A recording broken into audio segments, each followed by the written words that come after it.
আজ জানাবো পশ্চিমবঙ্গ দেশ এবং বিদেশের বাছাই করা গুরুত্বপূর্ণ 50টি তাজা সংবাদ। আপনি যদি চ্যানেলে নতুন হয়ে থাকেন তাহলে অবশ্যই চ্যানেলটি সাবস্ক্রাইব করুন, কারণ প্রতিদিনের সেরা খবর আপনার হাতের মুঠোয় পৌঁছে দিতে আমরা আছি সদা প্রস্তুত। খবরের প্রথমেই দেখে নেব সংবাদ শিরোনাম।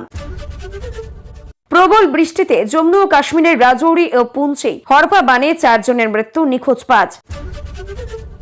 হঠাৎ নামলো ধস, হরপা বানে মৃত্যু 11 জনের, বন্ধ হয়ে গেল অমরনাথ বৈষ্ণব দেবী যাত্রা। আজও ভাঙা হবে অভিষেকের 5তলা কার্যালয়ের বেআইনি অংশ, রাতভর নথি উদ্ধার আমতলায়। অভিষেক বন্দ্যোপাধ্যায়ের অফিস থেকে কম্পিউটার ছাড়াও মিলল বস্তা বস্তা ধুতি, শাড়ি, কাপড়।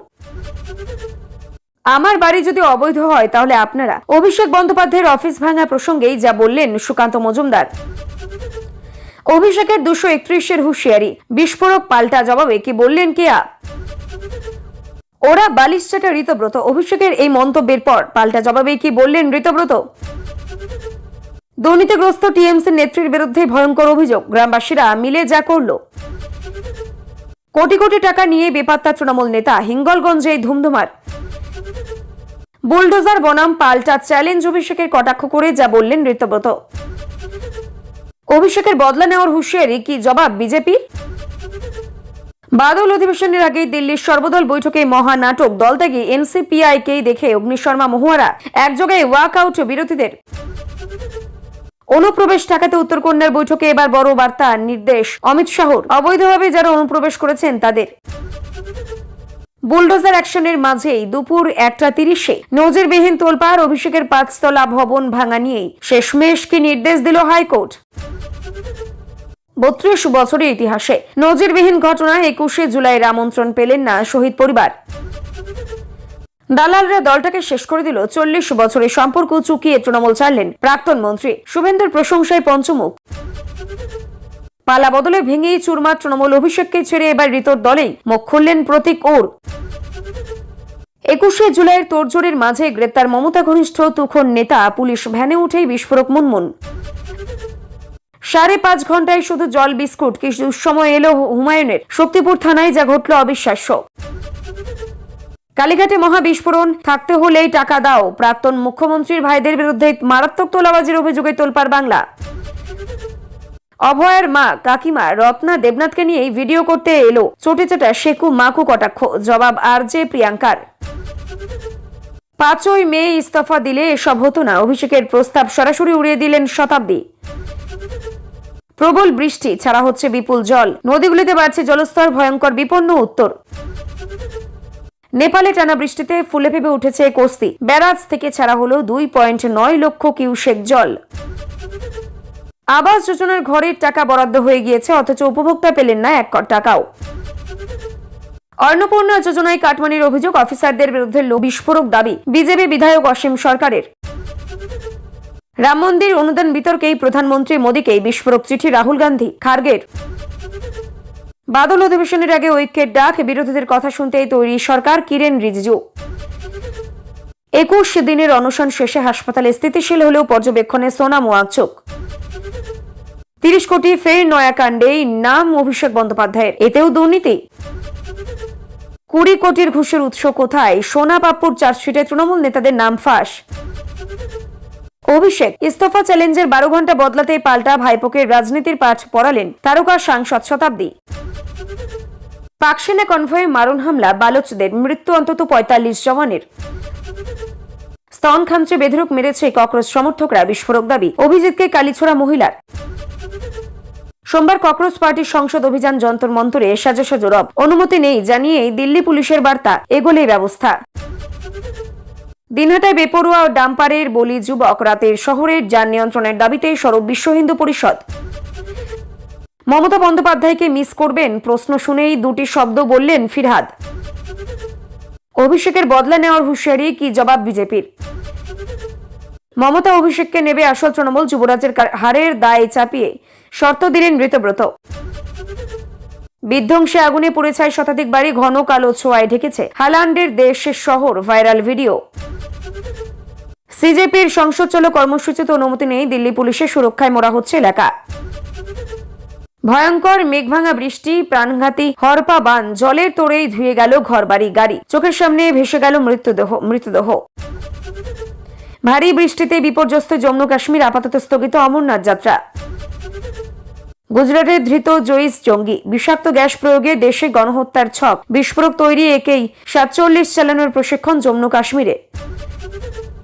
14 দিনের অনশনের পর কেন বতোয়া আন্দোলনের মুখ ভটনাগরকেই তুলে নিয়ে গেল পুলিশ, আটক আরো 150। রাম মন্দির থেকে নারী সংরক্ষণ বিল, এনসিপিআই থেকে শিবসেনা শিবির বদল, হাই ভোল্টেজ বাদল অধিবেশনের আগেই বড় আপডেট। ভয় পাননি কেউ, সংহতির বার্তা নিয়ে নতুন মানুষের সমাগম যন্তর মন্তরে। আরশোলা পার্টির বিক্ষোভে অংশ নিলেন বলিউডের অভিনেত্রী পুনাম পান্ডে। হার মানছেন না হাসপাতালে অনশনে অনর সোনাম ওয়াংচুক, সোমের সংসদ চলো রুখতেই কি প্ল্যান পুলিশের। শক্তিশালী হয়ে ফিরছে বর্ষা, আগামী সপ্তাহে কোথায় কোথায় ভারী বৃষ্টি, রইল আবহাওয়ার খবর। এতক্ষণ শুনছিলাম সংবাদ শিরোনাম, এবার আসছে খবরের বিস্তারিত। এর আগে একটি ছোট্ট রিকোয়েস্ট, আপনি যদি এই চ্যানেলে নতুন হয়ে থাকেন তাহলে চ্যানেলটিকে অবশ্যই সাবস্ক্রাইব করুন। জম্মু ও কাশ্মীরে টানা ভারী বৃষ্টির জেরে ভয়াবহ হরপাবান ও ভূমিধসে একাধিক এলাকায় ব্যাপক ক্ষয়ক্ষতি হয়েছে। বিশেষ করে পুঞ্চ ও রাজৌরি জেলার বিভিন্ন গ্রামে সবচেয়ে বেশি ক্ষতিগ্রস্ত হয়েছে। প্রশাসনের প্রাথমিক তথ্য অনুযায়ী অন্তত 11 জনের মৃত্যু হয়েছে এবং আরো কয়েকজন নিখোঁজ হয়েছেন। বহু বাড়িঘর, রাস্তা ও সেতু ক্ষতিগ্রস্ত হওয়ায় উদ্ধার কাজে সমস্যার সৃষ্টি হয়েছে। জাতীয় বিপর্যয় মোকাবিলা বাহিনী, সেনাবাহিনী, পুলিশ এবং স্থানীয় প্রশাসন যৌথভাবে উদ্ধার ও ত্রাণ কাজ চালাচ্ছে। আবহাওয়া আরো খারাপ হওয়ার আশঙ্কায় সতর্কতামূলক ব্যবস্থা হিসেবে অমরনাথ যাত্রা এবং বৈষ্ণব দেবী যাত্রা সাময়িকভাবে স্থগিত রাখা হয়েছে। জম্মু ও কাশ্মীরের প্রশাসন সাধারণ মানুষকে অপ্রয়োজনীয় যাতায়াত এড়ানোর পরামর্শ দিয়েছে এবং ঝুঁকিপূর্ণ এলাকা থেকে নিরাপদ স্থানে সরিয়ে যাওয়ার আবেদন জানিয়েছে। উদ্ধারকারী দল নিখোঁজদের সন্ধানে তল্লাশি চালিয়ে যাচ্ছে এবং ক্ষতিগ্রস্ত পরিবারগুলিকে প্রয়োজনীয় সহায়তা দেওয়া হচ্ছে। দক্ষিণ 24 পরগনার আমতলায় অবস্থিত অভিষেক বন্দ্যোপাধ্যায়ের 5তলা দলীয় কার্যালয়কে ঘিরে প্রশাসনিক পদক্ষেপ নিয়ে রাজনৈতিক বিতর্ক আরও তীব্র হয়েছে। জেলা প্রশাসনের দাবি, ভবনের একটি অংশ অনুমোদিত নকশার বাইরে নির্মিত হওয়ায় সেই অংশ ভাঙার কাজ শুরু করা হয়। শনিবারের অভিযানের পর থেকেই রাত ভোর ভবনের ভেতর থেকেই নথিপত্র ও অন্যান্য সামগ্রী সরিয়ে নেওয়ার কাজ চলে বলেই জানা যায়। তবে রবিবারের মধ্যে বিষয়টি কলকাতা হাইকোর্টে পৌঁছয় এবং আদালত পরবর্তী নির্দেশ না দেওয়া পর্যন্ত ভাঙার কাজে স্থিতাবস্থা বজায় রাখার নির্দেশ দেন। তৃণমূলের পক্ষ থেকে অভিযোগ করা হয়েছে পুরো ঘটনাটি রাজনৈতিক উদ্দেশ্য প্রণোদিত। অন্যদিকে প্রশাসনের দাবি, এটি সম্পূর্ণ আইনি প্রক্রিয়ার অংশ এবং আদালতের নির্দেশ মেনেই পরবর্তী পদক্ষেপ নেওয়া হবে। এই ঘটনাকে কেন্দ্র করে রাজ্য রাজনীতিতে নতুন করে চাপানোতর শুরু হয়েছে এবং বিষয়টি এখনো পর্যন্ত আইনি পর্যায়ে গুরুত্বপূর্ণ হয়ে উঠেছে। উত্তর 24 পরগনার হিঙ্গলগঞ্জে এক তৃণমূল নেতাকে ঘিরে আর্থিক অনিয়মের অভিযোগ প্রকাশ্যে আসার পর এলাকায় ব্যাপক উত্তেজনা তৈরি হয়েছে। স্থানীয় সূত্রে দাবি করা হয়েছে, বিপুল অঙ্কের অর্থ নিয়ে ওই নেতা দীর্ঘদিন ধরে এলাকার বাইরে রয়েছেন বলেও অভিযোগ উঠছে। এই ঘটনাকে কেন্দ্র করে স্থানীয় বাসিন্দাদের একাংশ বিক্ষোভ দেখান এবং দ্রুত তদন্তের দাবি তোলেন। অভিযোগের সত্যতা যাচাই করতে প্রশাসনের কাছে আবেদন জানানো হয়েছে। তবে এই বিষয়ে এখনো পর্যন্ত সংশ্লিষ্ট তদন্তকারী সংস্থার পক্ষ থেকে কোনো আনুষ্ঠানিক সিদ্ধান্ত বা অভিযোগপত্র প্রকাশ করা হয়নি এবং অভিযোগগুলির সত্যতা সরকারিভাবে নিশ্চিত করা হয়নি।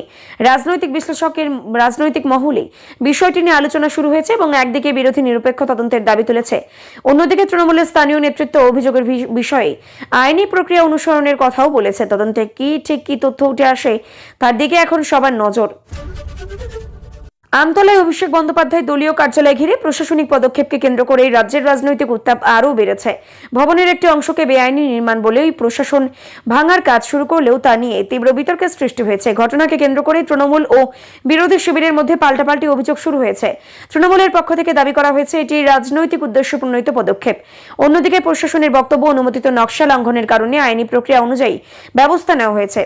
এই পরিস্থিতিতে তৃণমূল নেতা ঋতব্রত বন্দ্যোপাধ্যায় কটাক্ষ করে প্রতিক্রিয়া জানান এবং বিষয়টি রাজনৈতিক প্রতিহিংসার উদাহরণ বলে দাবি করেন।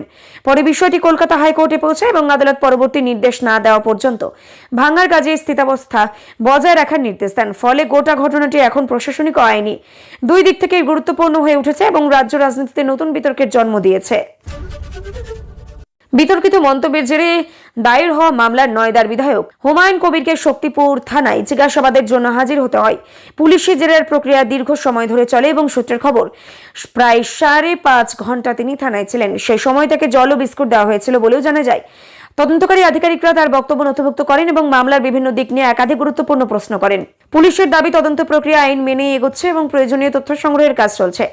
অন্যদিকে হুমায়ুন কবির জানান তিনি তদন্তে সম্পূর্ণ সহযোগিতা করছেন এবং আইনকে সম্মান করেন। তার বিরুদ্ধে দায়ের হওয়া মামলার তদন্ত এখনো পর্যন্ত চলছে এবং প্রয়োজনে ভবিষ্যতে তাকে ডাকা হতে পারে বলে ইঙ্গিত মিলেছে।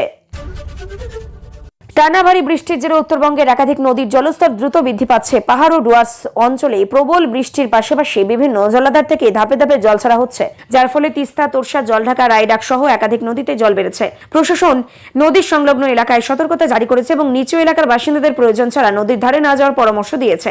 আবহাওয়া দপ্তর জানিয়েছে আগামী কয়েকদিন উত্তরবঙ্গে আরো ভারী থেকে অতি ভারী বৃষ্টির সম্ভাবনা রয়েছে। পাহাড়ি এলাকায় ভূমিধস এবং সমতলে জল জমার আশঙ্কাও উড়িয়ে দেওয়া যাচ্ছে না। জেলা প্রশাসন, সেচ দপ্তর এবং বিপর্যয় মোকাবিলা বাহিনীর পরিস্থিতির উপর সার্বক্ষণিক নজর রাখছে এবং প্রয়োজন হলে দ্রুত উদ্ধার ও ত্রাণ কার্যক্রম শুরু করার প্রস্তুতি নেওয়া হয়েছে। নেপালে টানা ভারী বৃষ্টির ফলে কোশি নদীর জলস্তর উল্লেখযোগ্যভাবে বেড়ে যাওয়ায় কোশি ব্যারাজ থেকে প্রায় 2.9 লক্ষ কিউসেক জল ছাড়া হয়েছে। জল ছাড়ার ফলে বিহার ও সীমান্তবর্তী নিম্নাঞ্চলে সতর্কতা জারি করা হয়েছে। সংশ্লিষ্ট প্রশাসন জানিয়েছে নদীর গতিবিধির উপর নিয়মিত নজর রাখা হচ্ছে এবং প্রয়োজনীয় ব্যবস্থা নেওয়া হবে। নদীর পার্বতী এলাকার মানুষকে সতর্ক থাকার পাশাপাশি অপ্রয়োজনীয় নদীর কাছেই না যাওয়ার পরামর্শ দেওয়া হয়েছে। ভারী বর্ষণ অব্যাহত থাকলে জলস্তর আরও বাড়তে পারে বলেও আশঙ্কা প্রকাশ করা হচ্ছে। প্রশাসন জানিয়েছে পরিস্থিতি অনুযায়ী উদ্ধারকারী দল ও ত্রাণ সামগ্রী প্রস্তুত রাখা হয়েছে এবং প্রয়োজনীয় সামগ্রীর সঙ্গে সমন্বয় রেখে সার্বক্ষণিক নজরদারি চালানো হচ্ছে। অভিষেক বন্দ্যোপাধ্যায়ের নাম উল্লেখ করে নতুন করে একটি আর্থিক অনিয়মের অভিযোগকে ঘিরে রাজনৈতিক বিতর্ক শুরু হয়েছে। বিরোধী শিবিরের পক্ষ থেকে দাবি করা হয়েছে একটি নির্দিষ্ট আর্থিক লেনদেন নিয়ে প্রশ্ন উঠছে এবং সেই বিষয়কে অভিষেক বন্দ্যোপাধ্যায়ের ভূমিকা নিয়েই তদন্তের দাবি জানানো হয়েছে। তবে এই অভিযোগের পক্ষে সংশ্লিষ্ট তদন্তকারী সংস্থার পক্ষ থেকে এখনো পর্যন্ত কোনো চূড়ান্ত সিদ্ধান্ত বা আনুষ্ঠানিক অভিযোগপত্র প্রকাশ করা হয়নি। তৃণমূল কংগ্রেসের পক্ষ থেকেই অতীতের মতো এই ধরনের অভিযোগকে রাজনৈতিক উদ্দেশ্য প্রণোদিত বলে দাবি করা হয়েছে। রাজনৈতিক মহলের মতে বিষয়টি এখনো অভিযোগ ও পাল্টা অভিযোগের পর্যায়ে রয়েছে এবং তদন্ত বা আইনি প্রক্রিয়ার মাধ্যমে প্রকৃত তথ্য সামনে আসবে। সরকারি তদন্তকারী সংস্থা বা আদালতের তরফে কোনো চূড়ান্ত পর্যবেক্ষণ না প্রকাশ না হওয়া পর্যন্ত অভিযোগের সত্যতা নিশ্চিতভাবে বলা যাচ্ছে না। 21শে জুলাইয়ের কর্মসূচির প্রস্তুতির মধ্যে তৃণমূলের এক নেতাকে গ্রেপ্তার করা হয়েছে বলে খবর সামনে আসছে, যা ঘিরে রাজনৈতিক মহলে ব্যাপক আলোচনা শুরু হয়েছে। পুলিশ সূত্রের দাবি একটি নির্দিষ্ট মামলার তদন্তের ভিত্তিতে গ্রেপ্তারি করা হয়েছে। অন্যদিকে সংশ্লিষ্ট নেতা সমর্থকদের অভিযোগ রাজনৈতিক উদ্দেশ্যে পদক্ষেপ নেওয়া হয়েছে। পুলিশ ভ্যানে তোলার সময় নেতা সংবাদ মাধ্যমের সামনে নিজের অবস্থান তুলে ধরেন এবং তার বিরুদ্ধে ওঠা অভিযোগ অস্বীকার করেছেন বলেও জানা গেছে। তবে পুলিশ এখনো তদন্তের স্বার্থে বিস্তারিত তথ্য প্রকাশ করেনি। এই ঘটনাকে কেন্দ্র করে শাসক ও বিরোধী উভয় পক্ষের মধ্যে রাজনৈতিক চাপানোতর শুরু হয়েছে। তদন্তের অগ্রগতির উপরই পরবর্তী পরিস্থিতি নির্ভর করবে বলে মনে করা হচ্ছে। বর্তমানে বিষয়টি তদন্তাধীন এবং আদালত বা তদন্তকারী সংস্থার চূড়ান্ত সিদ্ধান্ত এখনো প্রকাশিত হয়নি। তৃণমূলের অন্দরের রাজনৈতিক টানাপোড়েন নিয়ে অভিষেক বন্দ্যোপাধ্যায়ের সাম্প্রতিক মন্তব্যের পর নতুন করে বিতর্ক শুরু হয়েছে। দল ছেড়ে যাওয়া নেতারা যদি আবার ফিরে আসেন তাহলে তিনি 1 ঘন্টার মধ্যেই নিজের পদ থেকে ইস্তফা দিতে প্রস্তুত, এমন চ্যালেঞ্জ ছুড়ে দেন অভিষেক বন্দ্যোপাধ্যায়। এই মন্তব্যের পরেই দলের প্রবীণ সাংসদ শতাব্দী রায় প্রকাশ এই সব প্রতিক্রিয়া জানান। তার বক্তব্যে এই ধরনের সিদ্ধান্ত বা বার্তা অনেক আগে দেওয়া উচিত ছিল। তিনি বলেন, ভোটের ফল প্রকাশের পরপরই যদি এই উদ্যোগ নেওয়া হতো তাহলে পরিস্থিতি হয়তো অন্যরকম হয়ে দাঁড়াতে পারত এবং দলের বর্তমান সংকট এতটা গভীর হতো না। শতাব্দী রায়ের মন্তব্য স্পষ্ট হয়েছে। দলের সাম্প্রতিক পরিস্থিতি নিয়ে তার ক্ষোভ ও হতাশা রয়েছে। অভিষেকের বক্তব্য এবং শতাব্দীর পাল্টা প্রতিক্রিয়াকে ঘিরে রাজ্যের রাজনৈতিক মহলে ব্যাপক আলোচনা শুরু হয়েছে। রাজনৈতিক পর্যবেক্ষকদের মতে এই ঘটনায় তৃণমূলের অভ্যন্তরীণ মতপার্থক্য এবং আরো স্পষ্ট হয়ে উঠেছে এবং বিষয়টি আগামী দিনের রাজ্য রাজনীতিতে গুরুত্বপূর্ণ প্রভাব ফেলতে পারে। যন্তর মন্তরে ককরোচ জনতা পার্টির প্রতিষ্ঠাতা অভিজিৎ দীপকের মুখে কালি নিক্ষেপের ঘটনাকে কেন্দ্র করে নতুন বিতর্কের সৃষ্টি হয়েছে। কালি নিক্ষেপকারী মহিলা সংবাদ মাধ্যমের সামনে দাবি করেছেন ঘটনার পর সংগঠনের কয়েকজন সমর্থক তাকে ঘিরে মারধর করেন। তার অভিযোগ তাকে বেধড়ক মারধরের পাশাপাশি শারীরিক হেনস্থাও করা হয় এবং ভিড়ের মধ্যে তার স্তন খামচে দেওয়া হয় এবং সেই অভিযোগ প্রকাশ্যে আসার পর ঘটনাটি নতুন মাত্রা পেয়েছে। তিনি দাবি করেন নির্দিষ্ট কিছু মন্তব্যের প্রতিবাদ জানাতেই তিনি ওই পদক্ষেপ করেছিলেন। অন্যদিকে অভিযুক্তের পক্ষ থেকে এই অভিযোগ নিয়ে প্রকাশ্য বিস্তারিত প্রতিক্রিয়া সামনে আসেনি। ঘটনাটি নিয়ে পুলিশ অভিযোগ দায়ের হয়েছে এবং কিনা এবং ঘটনার তদন্ত পর্যায়ে রয়েছে কোন পর্যায়ে তা নিয়ে নজরে রয়েছে। অভিযোগগুলির সত্যতা তদন্তের মাধ্যমে স্পষ্ট হবে এবং প্রশাসনিক সূত্রে ইঙ্গিত মিলছে। মধ্যপ্রদেশের কেন বেতোয়া নদী সংযোগ প্রকল্পের বিরোধিতায় টানা 14 থেকে 15 দিন ধরে চলা আন্দোলনের পর রবিবার ভোরে পুলিশ আন্দোলন স্থলে পৌঁছে আন্দোলনের অন্যতম মুখ অমিত ভটনাগরকেই সেখান থেকে সরিয়ে নিয়ে যায়। তার সঙ্গেই আরো প্রায় 150 জন আন্দোলনকারীকে আটক করা হয় এবং পরে বিভিন্ন এলাকায় নিয়ে যাওয়া হয়। আন্দোলনকারীদের অভিযোগ তাদের শান্তিপূর্ণ অবস্থান সম্পন্ন কর্মসূচি জোরদার করে ভেঙে দেওয়া হয়েছে। অন্যদিকে প্রশাসনের দাবি আইন শৃঙ্খলা বজায় রাখা এবং পরিস্থিতির উপর অবনতি এড়াতে এই পদক্ষেপ নেওয়া হয়েছে। কেন বেতোয়া প্রকল্পকে ঘিরে জমি অধিগ্রহণ, বনাঞ্চল এবং স্থানীয় মানুষের জীবিকার প্রশ্নে দীর্ঘদিন ধরে বিরোধিতা চলছে, আন্দোলনকারীরা দাবি করেছেন। তাদের দাবি পূরণ না হওয়া পর্যন্ত আন্দোলন থামবে না। প্রশাসন জানিয়েছে পরিস্থিতির উপর নজর রাখা হচ্ছে এবং প্রয়োজনীয় আইনি প্রক্রিয়া মেনে ব্যবস্থা নেওয়া হয়েছে। সমাজকর্মী সোনাম ওয়াংচুক হাসপাতালে ভর্তি থাকলেও তার অনশন প্রত্যাহার করেননি। আন্দোলনকারীদের দাবি তিনি হাসপাতাল থেকে অনশন চালিয়ে যাচ্ছেন এবং তাদের দাবির প্রতি সরকার ইতিবাচক আশ্বাস না দেওয়া পর্যন্ত এই কর্মসূচি চলবে। এদিকে সংসদের অধিবেশন শুরুর দিনেই ঘোষিত সংসদ চলো কর্মসূচিকে দিল্লিতে নিরাপত্তা ব্যাপকভাবে জোরদার করা হয়েছে। দিল্লি পুলিশ জানিয়েছে এই কর্মসূচির জন্য কোনো অনুমতি দেওয়া হয়নি এবং আইন শৃঙ্খলা রক্ষায় অতিরিক্ত পুলিশ ব্যারিকেড ও নজরদারি ব্যবস্থা করা হয়েছে। অন্যদিকে আন্দোলনকারীদের বক্তব্য তাদের কর্মসূচি শান্তিপূর্ণ এবং গণতান্ত্রিক অধিকারের অংশ।